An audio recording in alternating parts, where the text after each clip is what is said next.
This is Bill Ryan here from Project Camelot and Project Avalon, and it's 20th of February 2010, and it's my great privilege to be meeting again with Klaus Dona.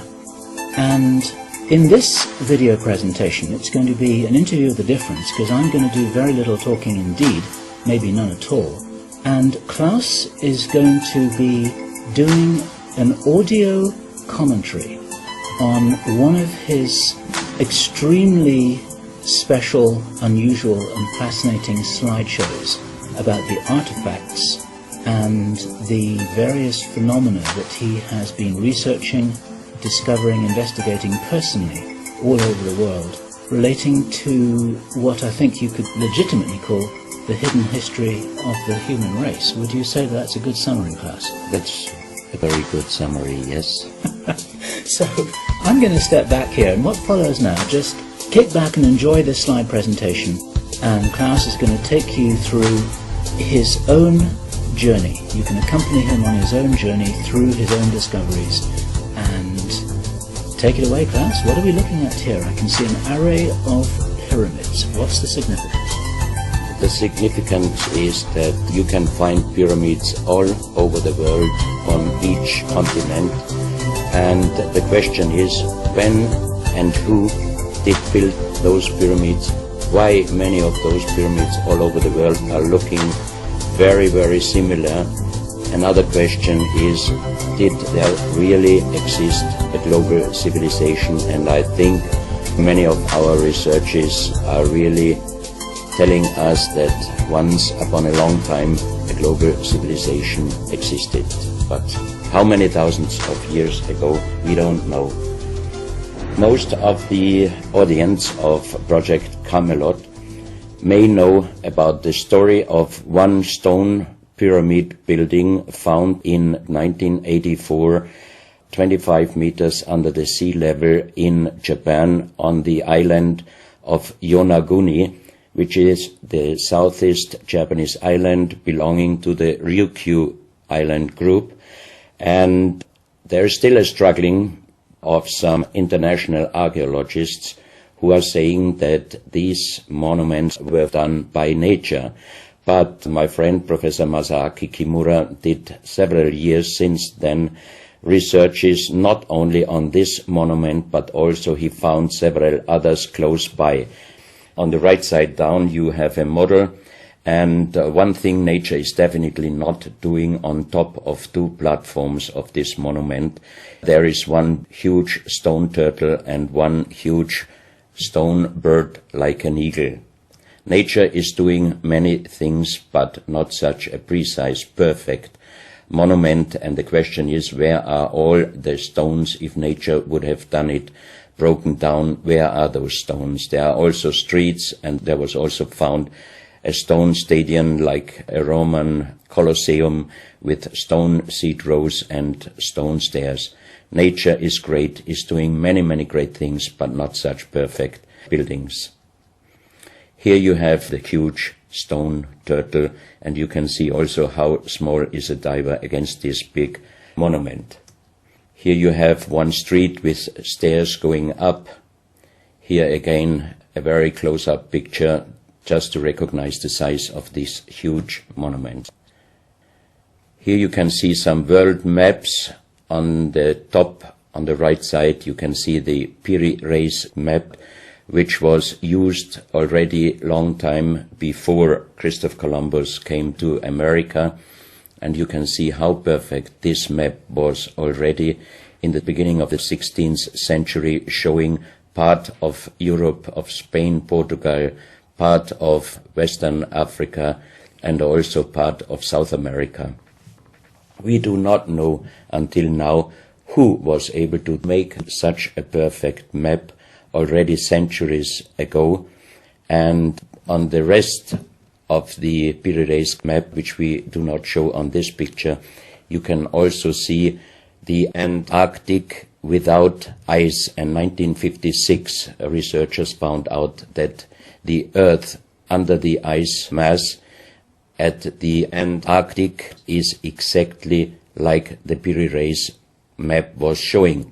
So this Piri Reis map should be at least older than 10 to 12,000 years. But the next question would be, who was able to make such a wonderful world map? On the left side, on top, you see Atlantis, done by Athanasius Waldseemüller, and the map is the other way round. He did it the other way round, and you can see the continent between Europe, Africa, and also America. And you can see on the left side down different sides of a huge stone world map. This stone world map was found in 1984 while gold digging in Ecuador in an underground tunnel system with other 350 artifacts which do not really fit any known and existing South American pre-Columbian culture. On this stone map is a natural quartz line, a white one, and this is the front side of the world stone map, and you can see approximately in the Near East, close to Saudi Arabia, you can see an inlay as an eye. And from this eye to the right and to the left is a natural quartz line going on the right side over India, Thailand, and also there's a long island on the right side, which Professor Kimura's research gave him the statement that from the northeast Japanese island until far down after Taiwan, once there existed a huge continent. But then this world map must be older than at least 10 to 12,000 years. And here's the back side, and you can see on the right side coming the quartz line passing in the Atlantic, a continent, Atlantis, which in our days does not exist anymore. Then the white line is crossing part of South America, and here you have a close-up, and you can exactly see the Bay of Guayaquil, an inlay going up to north, and a round inlay showing exactly the place where there were found those artifacts, and there is also the best quality water worldwide existing. One other very interesting artifact found on the same place in Ecuador is the so-called pyramid with the eye. The eye is an inlay, the stone is gray and white, and you have 13 steps, and it looks exactly like the pyramid with a shining eye on the $1 US. If you put this pyramid under black light, the eye is shining very strongly, and it looks really like an eye, but not real like a human eye. Here you have a close-up of the eye, and you can see the colors of the inlay. On the bottom of this pyramid, you have the inlay in little gold plates showing the Orion star constellation, and you have unknown writing. The translation of Professor Kurt Schildmann, who was the president of the German Linguistic Association, and he was perfect in more than 40 languages. He was able to translate this writing. He called it pre-Sanskrit because it is older than the oldest writing. And the translation of these 4 letters you can see here, his translation is "the Son of the Creator comes." As we found the same writing on stones in certain countries like Ecuador, Colombia, Illinois, United States, Clausel, France, Malta in the Mediterranean, Turkmenistan, Australia, and in southern Calabria, Italy, just a few years ago. Always there are stones and ceramics, terracotta, with the same writing. That means this writing existed once worldwide, and that means there must have been a global civilization older than Sanskrit, older than 6,000 years. And Professor Schildmann also told me that this writing has a little similarity to the Indus writing and also to the Easter Island writing. And as he said, this is older than Sanskrit. He called this writing pre-Sanskrit. On this stone, you can see on the top the 2 eyes, and then you see the right hand holding the pyramid and putting the left hand on top of the pyramid. That means showing how to use this pyramid with the eye. On this stone you can see an encarving, sitting a man on a stone, holding the pyramid exactly as it was shown on the artifact before. From his eyes are going rays out, and on the right side you see two bowed persons. On his head he has something like a small helmet, and from this helmet goes up like an antenna to a strange object over him. And here you have the photo of the discovered helmet. We could not yet make a metal research or checking what kind of metal was used, but you can see in the center of the helmet that something is missing, and that might have been this kind of antenna which was shown on the artifact before. Another very strange finding from the same place is one big jade cup and 12 little jade cups.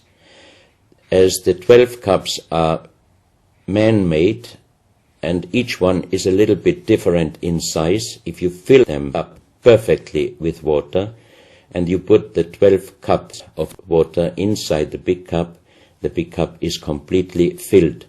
The next strange thing is that you can see on the little cups numbers which are looking like the Mayan numbers, but if you compare them with the Mayan numbers, you find out that there are some little differences.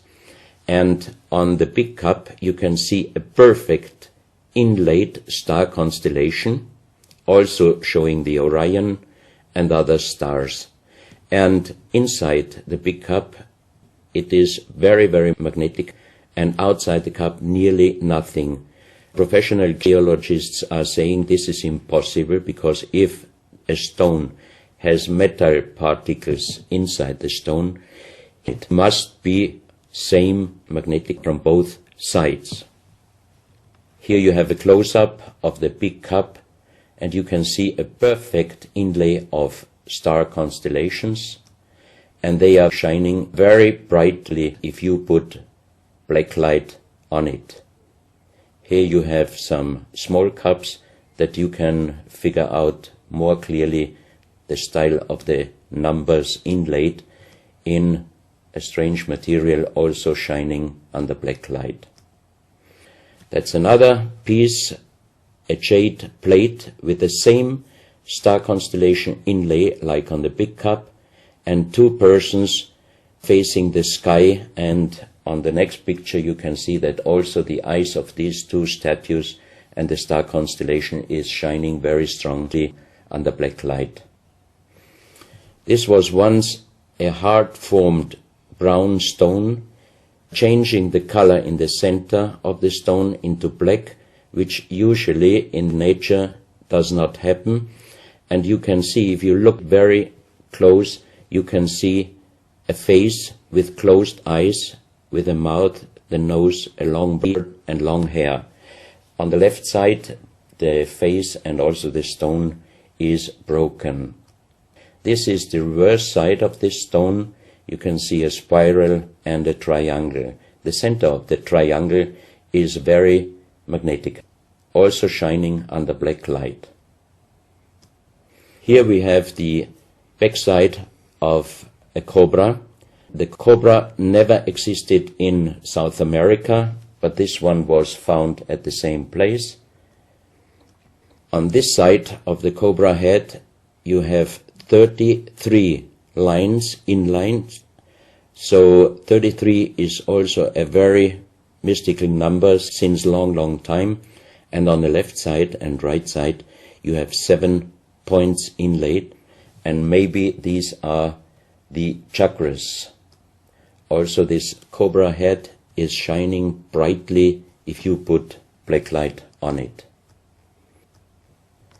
Another object here, you have a perfect worked dolphin head, and also this artifact is shining under black light.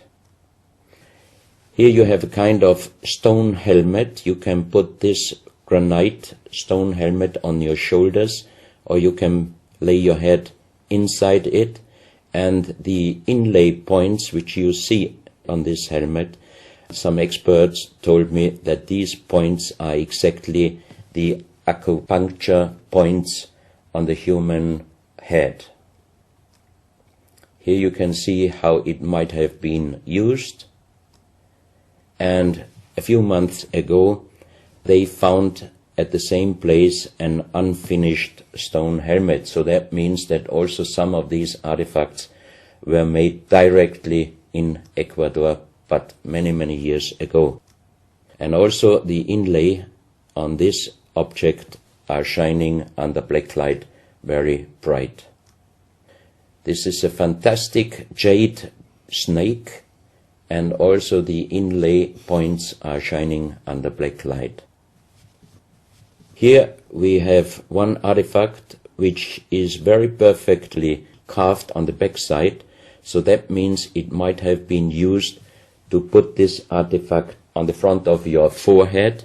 You can see the two eyes inlaid, and on the reverse side you have the so-called third eye.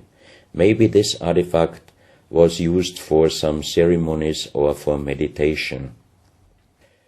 Here we have a jade plate with an inlay of a spiral, also shining brightly under black light. Another one, you can see 7 rings inlaid in the jade plate and also shining under black light. Maybe this also could be a presentation of the 7 chakras. Here is one of the ceramics found there. It's a great masterpiece, and the question is, how can you make this artifact out of one piece of ceramic? Here we have another pyramidal stone found also in Ecuador. On top you see the pyramid with the eye, and you have down several spirals and symbols.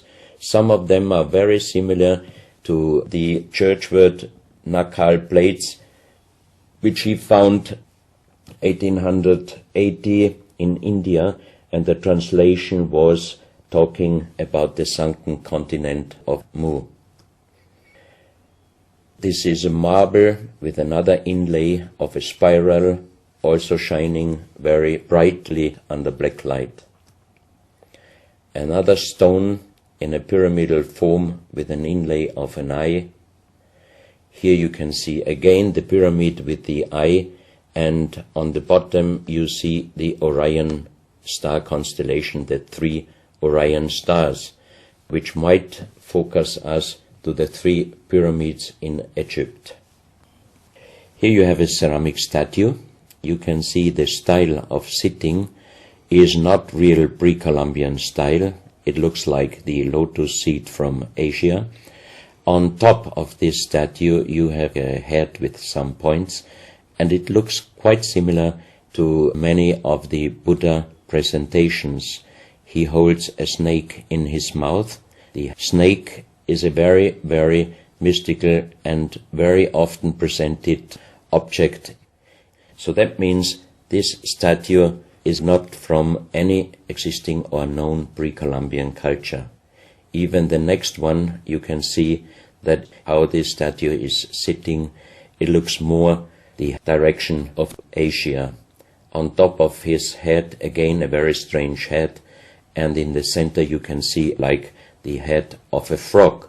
Also the frog is a very mystical animal in old South American pre-Columbian culture, but also in Africa and also in Asia. Here another ceramic statue holding a kind of plate in his left hand, and it looks also not really pre-Columbian culture. This is another very strange artifact holding a stick with a snake. Again we have the snake here, and the question is where and who this statue was done. This is a photo of the Altiplano in Bolivia. Archaeologists and researchers found out that at least before 4,000 years, there was happen a very big impact in Argentina, and the shock wave of this big impact destroyed many stone buildings in the Altiplano of Bolivia. You have here a picture of Pumapunku, a very strange place close to Tiahuanaco in Bolivia, and you see tons of stone plates with perfect work on it, destroyed. Maybe this was the reaction to the big impact in Argentina. Here you have my friend Giancarlo Bonfanti, Italian researcher, in the center of the so-called Sun Gate in Tiahuanaco in Bolivia, and some researchers write that the figurines on top of this side of the Sun Gate are showing the Venus calendar. Here you have one of the big stone plates from Pumapunku, and you can see how perfect this stonework was done. And the question is, could you do such perfect work with simple tools? Close to this area, they found skeletons with a size of 2.6 meters. And the picture on the top shows you the skull of one of these skeletons, and it looks like it is deformed, but definitely these skulls are not deformed. They are natural style, like an egg. On this photo you see how strong the jaw of those skulls were. This is a front view, and the most interesting photo is this one, because you can see that the top of the skull does not have the three plates which we have as Homo sapiens, and that shows us that these skeletons are not Homo sapiens. What we might be able is doing a DNA check and an age dating on these skeletons, because we are very much wondering what kind of humans did exist long time ago and how long ago.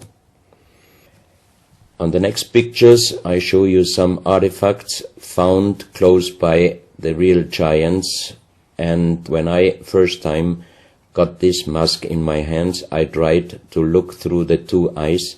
At that time I didn't know that they were belonging to 2.6 meter skeletons, and I was just wondering, why did they make masks where you can only look out from one eye?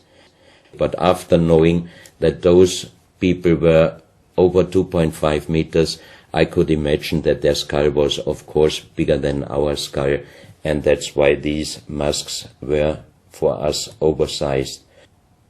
That's another mask from Bolivia, another one with very wonderful encarving, many spirals and many symbols, which we also found in many other cultures. This is a very heavy stone figurine, and again here you can see on the top the head of a snake going down on his backside. This is the reverse side. You can see again the snake. So that means the snake must have been a very, very important animal in the past of our history. Here you can see a stone flute. The strange thing is that the vibration of the sound of these stone flutes is exactly the same as our brain waves. So that means maybe those flutes were used for meditation or for healing purposes. And each two holes are connected perfectly with each other. That means you can make perfect holes into this very, very hard stone, but how you connect with simple tools the two holes on the bottom, this would be even in our days a very difficult work to do. Because it's in the shape of a U and it curves around inside the stone. That's right. And with simple tools you are definitely not able to do such a work. And even the holes are very precise. This is the form of a boat, and you have 3 flute pipes at the end. Here you can see how perfectly they were made. This is another flute, very small. You can use it only with very soft blowing, and the sound is like the sound of the dolphins. This is an artifact where we do not have any idea for what purpose it was used. Now we are in Colombia. On the next few photos I show you very strange artifacts from Colombia in South America.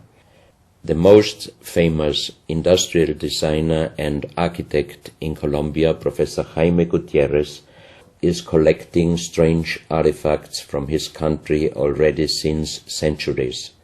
His most important piece is the so-called genetic disc. Here you can see a disc made out of lyddite, a very hard stone.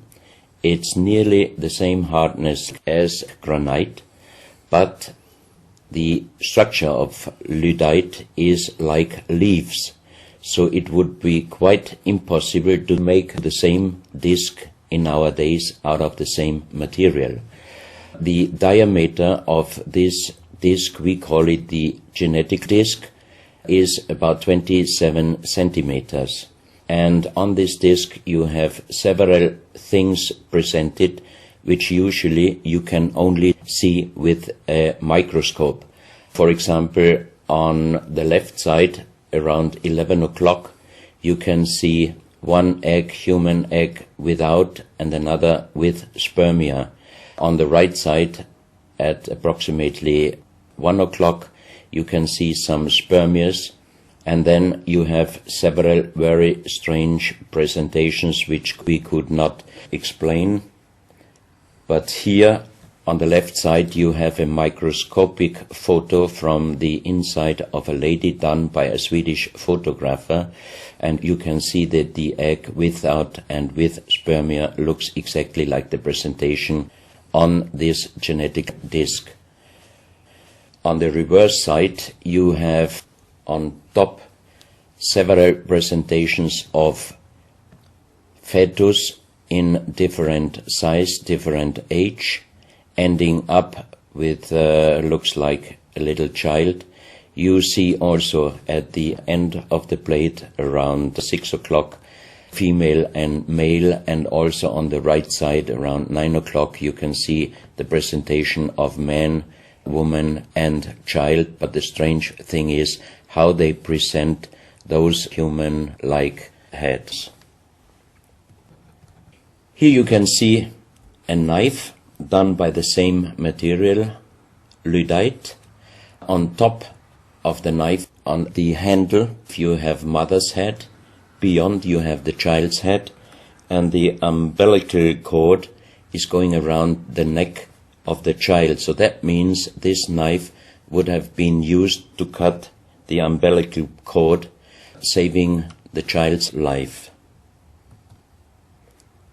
This is a close-up mother, child and umbilical cord. This is an instrument. It might have been used for helping the child coming out, leaving the mother, when there were some complications. And it is also made out of the same material, lyddite. You have here the vagina and the child's head coming out, and on the reverse side you can put only your thumb inside.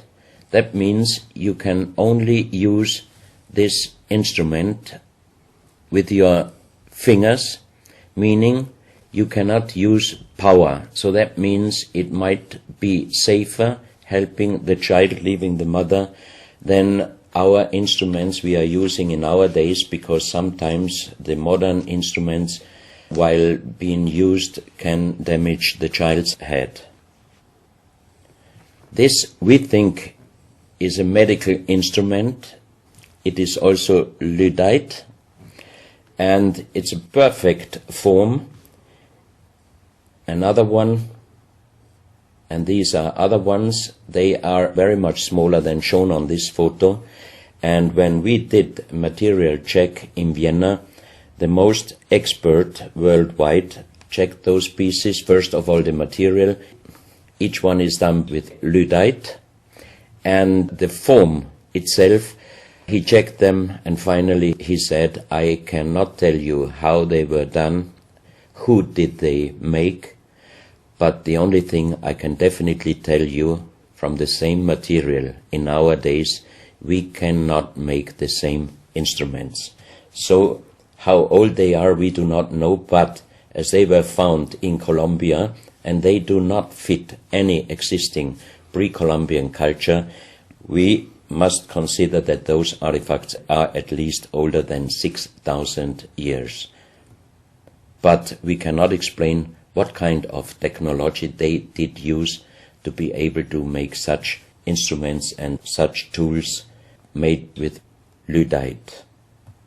You can see each piece fits exactly every kind of hand, never mind how big the size of the hand was. Each instrument, each tool fits exactly each hand which was using those instruments.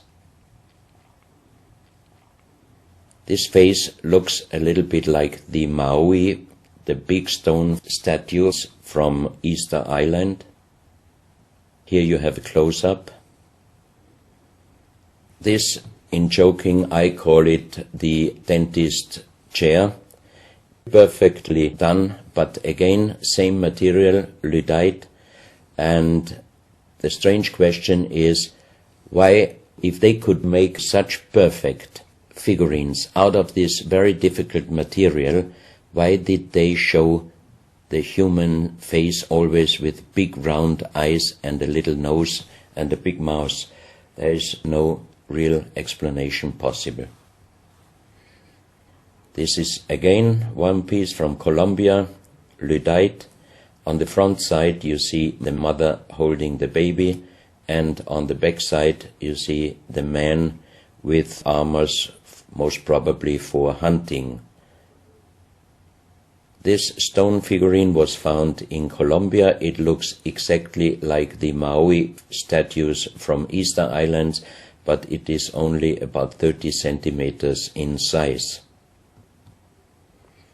This is another masterpiece of stonework. You have on both sides presented one bird, but if you look at the front side, you can see that the two birds presenting a face, and on the left side, between the bird's head and the wings, you see again this unknown writing which we found on stones from all over the world.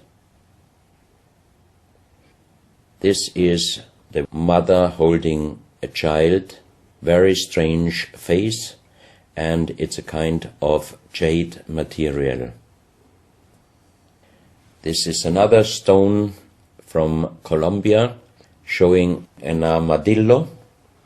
On top of the armadillo you can see a strange face with long ear and two horns on top.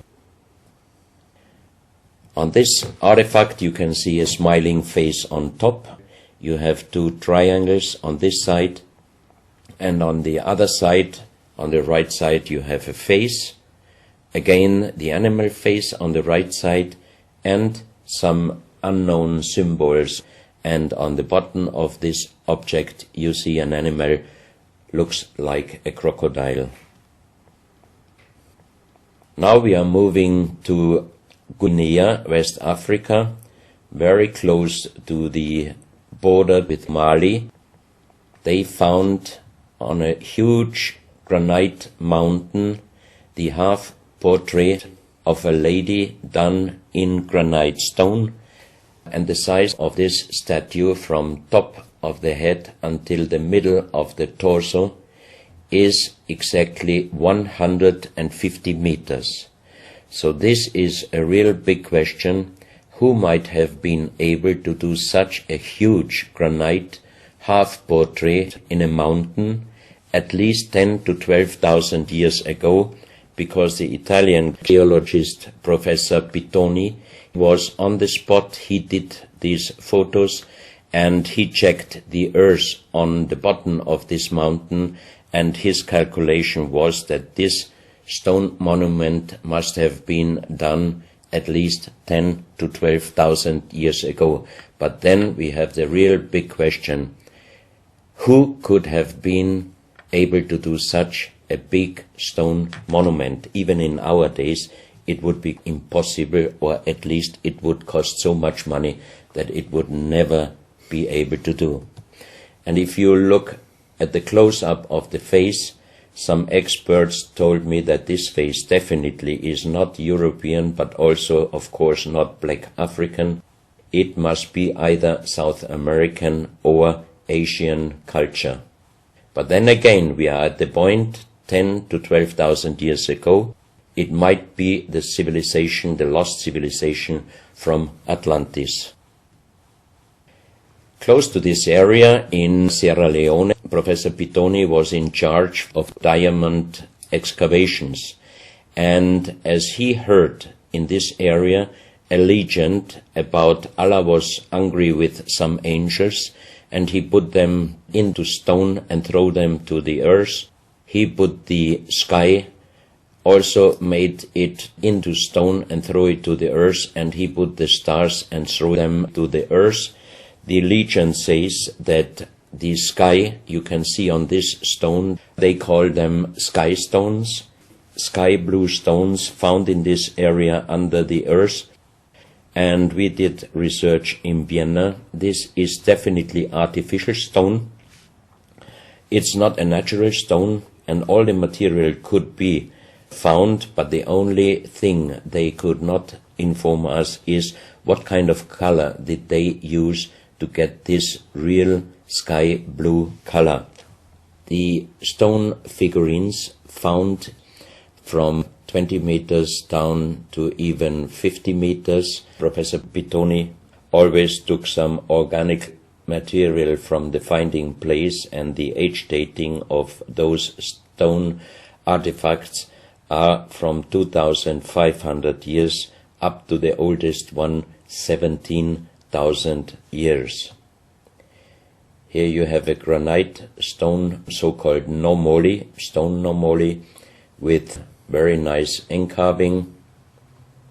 Here you have a man sitting on an elephant, as there are also the legends of giants all over Africa. You know how big is an elephant. It's a wonderful stonework. It's very hard and very heavy. There are also some artifacts showing half human or human with the head of a reptile, holding a kind of pot in their hand, and they could put something inside this pot, and also on top of several nomolis there is a hole for putting something inside, and most probably they were used for ceremonies. Here you have a kind of animal. It looks like a dinosaur, and when Professor Pittoni found this statue, it was making a strange noise. So he opened the statue, and they found inside the small black ball you can see on the bottom of the statue, and this was iron material. When we did the research on this artifact, and especially on this metal ball, next morning the professor called me and told me that somebody must have done a bad joke to me. I asked why, because the result of the research was this metal material is chrome steel, and chrome steel was found first time at the beginning of the 20th century in Austria. That means it was impossible inside a statue with the age of approximately 17,000 years. But when I called immediately Professor Pittoni, he was laughing and he said, I'm a geologist. If a statue is making a strange sound, I do not open it just right away, but I did several X-rays, and you can see here on the right picture one of the X-ray photos, and you see that inside the closed statue already the round ball, the chrome steel ball, was existing.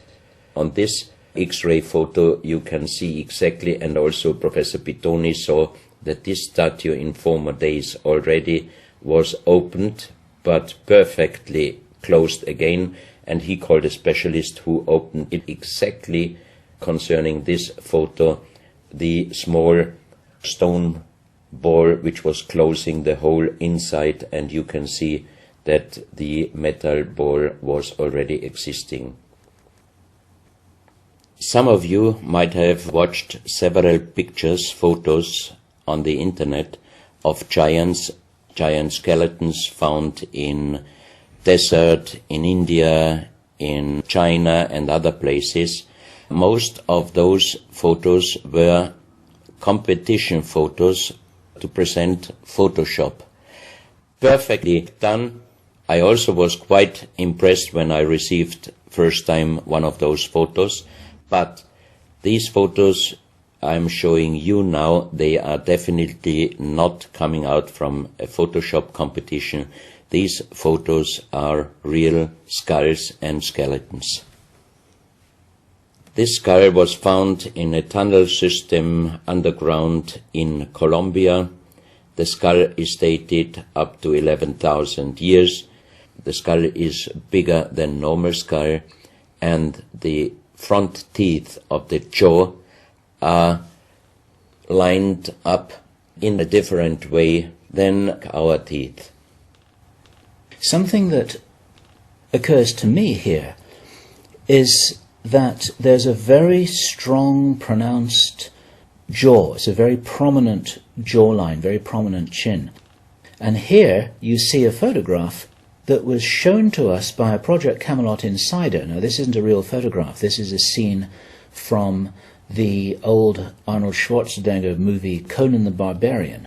And what you're seeing here is a special effect on the actor James Earl Jones. The critical thing here is the shape of the jawline. Our witness, who had spent time with the Anunnaki in real time, in the present day, said that one of the things that characterizes them, besides their size, which he says was 8 or 9 feet tall, he said they're very large and they're very strong and they look larger than that. But that's round about their height, which matches exactly the 2.6 meters that Klaus has been talking about. He said it's a very prominent, strong jawline, and this is what strikes me about these skeletons, these skulls here that we're looking at right now. Didn't know. No, you need to know this. Back to Klaus. So once again, here you have a very old photo done in a museum in La Valletta in Malta, and it shows several long skulls, and the explanation is deformed skulls, but they are very long, going to the back. This is one of several very, very strange skulls. They are presented in a small museum in Ica in Peru. Ica is located close to the famous Nazca lines, and the museum is called Museo Maria Reiche, the German lady who was researching her whole life about the Nazca lines.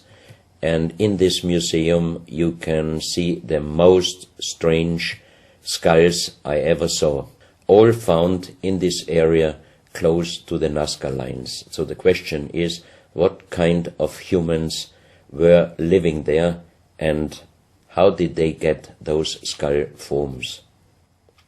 And especially this one, definitely several doctors and experts told me it would not be possible to create such a kind of deformation, because through deformation you do not get the double bone material on the skull, and on this skull even you have particles of the skin and hairs, and I think it would not be difficult to do a age dating and especially a DNA analysis of this skull.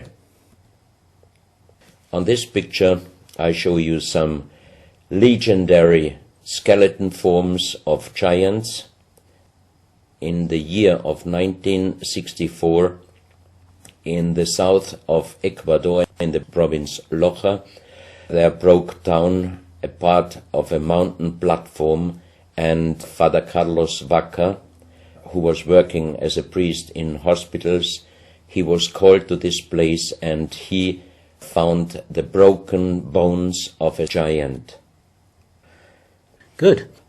Well, Klaus, I asked you if you would take us on a journey, and for the last nearly an hour, I think it is, you've taken us on a fascinating journey not only around the world, but through time, back as long ago as 17,000 years. And it's a real reminder of how little we know about what our history really is.